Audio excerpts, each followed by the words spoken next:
ဘာစီးပွားရေးလုပ်ရင်ကောင်းမလဲဘာစီးပွားရေးလုပ်ရင်ကောင်းမလဲဆိုတာကျွန်တော်တို့ခဏဒီစီးပွားရေး Facebook group တွေမှာတို့တခါတခါ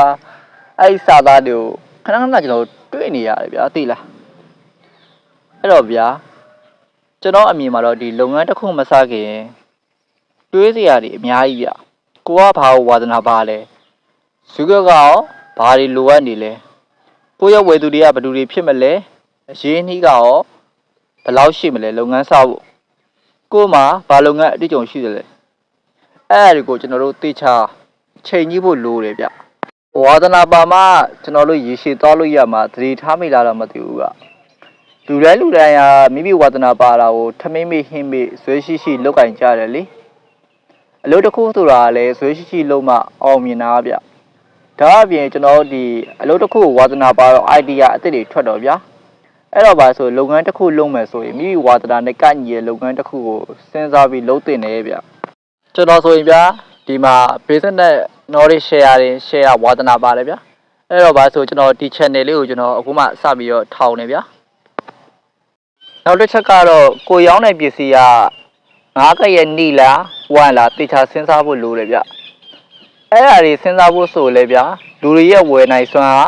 ကိုယ့်ရဲ့ဒီ target customer ပေါ်မူတည်ပြီးတော့ငါရဲ့ product ကဈေးကွက်ရဲ့နီလားဒါမှမဟုတ်ဝမ်လားတေချာစဉ်းစားဖို့လိုတယ်ဗျာဒီ market နီးနဲ့ဝမ်ကိုကျွန်တော်ပြန်ရှင်းပြရမယ်ဆိုရင်တော့ market နီးကတော့တကယ်မရှိမဖြစ်လိုအပ်တဲ့အခြေခံကုန်စည်တွေပေါ့ဗျာဒီ market ရဲ့ဝမ်ကတော့ပို့ပြီးနားလည်အောင်ကျွန်တော်ရှင်းပြဖို့ဆိုရင်တော့ဗျာလူတွေကဒီစာဝတ်နေအခြေခံကုန်စည်တွေပြည့်စုံနေပြီဗျာသူတို့မှလိုအပ်တာဒီ comfortable ဖြစ်အောင်လို့ပြီးတော့တခြားလူတွေကို impression ဖြစ်အောင်လို့ lifestyle တို့ living standard ကိုတိုးတက်အောင်လုပ်တဲ့ကုန်စည်တွေဝန်ဆောင်မှုတွေပေါ့ဗျအဲ့တော့ပါဆိုကျွန်တော်တို့ကငါတို့ထုတ်တဲ့ကုန်စည်က market need အတွက်လား market what အတွက်လားတေချာစဉ်းစားဖို့လိုတယ်ဗျအဲ့ဒါလည်းကျွန်တော်တို့ရဲ့ဒီလူမှုရေးစီးပွားရေးနိုင်ငံရေးအဲ့အချက်တွေပေါ်မူတည်ပြီးတော့ထုတ်တင်တယ်ပေါ့လေကိုယ့်ရဲ့ product ကိုယ့်ရဲ့ product service ကဘယ်အသက်အရွယ်ကိုရောက်မှလဲယောက်ျားလေးကိုရောက်မှလားမိန်းကလေးကိုရောက်မှလား single တိုက်ကိုရောက်မှလားမိသားစု family တိုက်ကိုရောက်မှလားအခြေခံလူတွေတန်းစားကိုရောက်မှလားချမ်းသာတဲ့သူတွေကိုရောက်မှလားအဲ့ဒါတွေစဉ်းစားဖို့လိုတယ်ဗျာသူတို့ကရောဘယ်ကနေဝယ်ယူကြလဲအဲ့ဒါတွေပေါ်မူတည်ပြီးငါတို့သူတို့ကိုဘယ်လိုရောက်မလဲစသဖြင့်ကိုယ့်ရဲ့ဝယ်သူတွေကဘယ်သူဖြစ်မလဲဆိုတာကိုကျွန်တော်တို့သေချာပြန်စဉ်းစားဖို့လိုတယ်ဗျာသူတို့ကိုဘယ်လိုမျိုးရောက်မလဲဆိုတာလဲသေချာပြန်ပြီးတော့စဉ်းစားဖို့လိုတယ်ဗျမိမိအနေနဲ့ကိုယ်ပိုင်လုပ်ငန်းတစ်ခုလုပ်ဖို့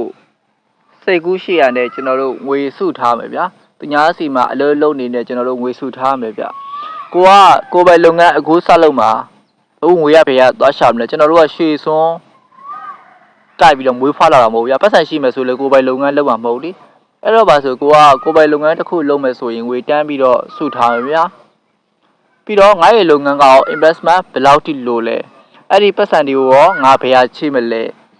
ငါရဲ့မိဘဆွေမျိုးတွေစီကချိမလားခါသိတဲ့အမှန်တရားတစ်ခုပြောပြမယ်ဘယ်မိဘဘယ်ဆွေမျိုးမှခင်ဗျားကိုကိုယ်ပိုင်လုပ်ငန်းတစ်ခုလုပ်ဖို့တိုက်တုံးမှာမဟုတ်ဝင်တန်းပဲလုပ်ပါဝင်တန်းပဲလုပ်ပါအဲ့လိုမျိုးပဲပြောမှာဗျဒါကတော့အမှန်တရားပဲခင်ဗျားယုံမယုံနေလိုရတဲ့ investment အတွက်ငါမှပေါင်းစရာပါရှိတယ်အဲ့လိုပေါင်းလိုက်ရောလုပ်ငန်းတိကျသလောက်ရှိလားကျွန်တော်တို့ risk management တေချာပြန်ပြီးတော့စီမံခန့်ခွဲဖို့လိုရတယ်ဗျဒီစွန့်စားမှုနဲ့ပတ်သက်ပြီးတော့လေဒါမှမဟုတ်ငါတငယ်ချင်းတွေနဲ့ပါရဏာရှစ်တွဲပြီးတော့လုပ်မလားအဲ့လိုလုပ်မဆိုရောကောင်းကျိုးဆိုးကျိုးတွေကဘာတွေရှိမလဲငါတငယ်ချင်းတွေနဲ့ငါနဲ့စီးပွားရေးအမြင်ရောတူပါမလားအဲ့လိုကျွန်တော်တို့တေချာ agreement လုပ်ထားဖို့လိုတယ်ဗျဒီနောက်ဆုံးတစ်ခုကတော့ကျွန်တော်ပြောချင်တာကတော့ကို့မှာဘာလုပ်ငန်းအတွေ့အကြုံရှိလဲလုပ်ငန်းမစခင်ရောငါဘာတွေကိုသင်ယူထားဖို့လိုလဲလုပ်ငန်းအစမှာဗျာခင်ဗျားနေတဲ့လူလက်ကားကိုလိုက်ပြီးတော့ခိုင်းနေမယ်ဆိုကိုညာစိတ်များပြီးလုပ်ငန်းရှေ့ကိုရောက်မှာမဟုတ်အဲ့တော့ဘာဆိုဘာတွေသင်ယူထားဖို့လိုလဲကြိုပြီးတော့စဉ်းစားရမယ်ဗျာပြီးတော့ကို့မှာဘာလုပ်ငန်းအတွေ့အကြုံရှိတယ်အဲ့ဒီလုပ်ငန်းအတွေ့အကြုံပေါ်မူတည်ပြီးတော့ကိုပိုင်လုပ်ငန်းတစ်ခုစမယ်ဆိုရင်ပေါ့စံတော်ဝါလန်တလာအဲ့လိုမဖြစ်တော့ဘူးလေအဲ့တော့ဘာဆိုကျွန်တော်ပြောချင်တာကတော့အခုကျွန်တော်ပြောသွားတဲ့အချက်တွေပေါ်မူတည်ပြီးတော့လုပ်ငန်းတစ်ခုလုပ်မယ်ဆိုရင်တိကျချိန်ကြီးကြပါလုပ်ငန်းတစ်ခုလုပ်တာလေဖျောင်းလမ်းမဟုတ်ခေယောင်းလမ်းဖို့ကျွန်တော်မှားကျင်ပါတယ်ဗျဆက်ပြီးတော့ business အကြောင်းတွေသိချင်ရင်တော့ကျွန်တော်ရဲ့ဒီ